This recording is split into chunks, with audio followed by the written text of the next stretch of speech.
Timbog ang isang babae sa Marikina na nagpanggap na hard killer at nangingikil online ng 100,000 piso. Pero heto ang plot twist. Ang biktima niya, sarili niyang tita na pinagbantaan pa niyang papatayin.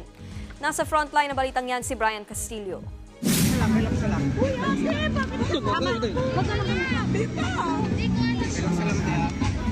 Nahinto ang kasiyahan sa peryang ito sa Marikina nang palibutan at arestuhin ng mga pulis ang babaeng yan. Napag-alamang sangkot umano siya sa pangingikil online. Gamit ang isang dummy account, nagpanggap daw ang sospek na isa siyang hard killer at papatayin niya raw ang kanyang biktima kung hindi ito magbibigay ng pera. Dito na natakot ang biktima, kaya siya humingi ng tulong. Niya or nagbe-message sa kanya na ipapatay po siya and kailangan niya daw pong magbigay ng 100,000 pesos para hindi po ito ituloy.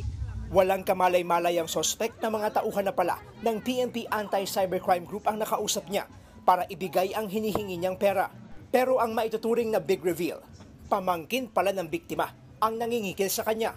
Pera lang po talaga yung kailangan niya doon since ito po yung victim ay businesswoman, medyo meron din sir na kaya-kaya sa buhay and yun po yung naging puntarya ng pamangkin niya. Bukod sa dummy account, ginamit din daw ng sospek ang sariling cellphone number para mangikil sa kanyang tita. Nataon namang hindi ito nakasave sa phone ng tiyahin. Sinubukan naming kunin ang panig ng sospek. Bakit mo ba nagawa, ate? Bakit mo kinailangan ng pera? Nahaharap ang sospek sa reklamong grave coercion, grave threat, at robbery with intimidation na may paglabag sa Cybercrime Prevention Act. Nagbabalita mula sa frontline.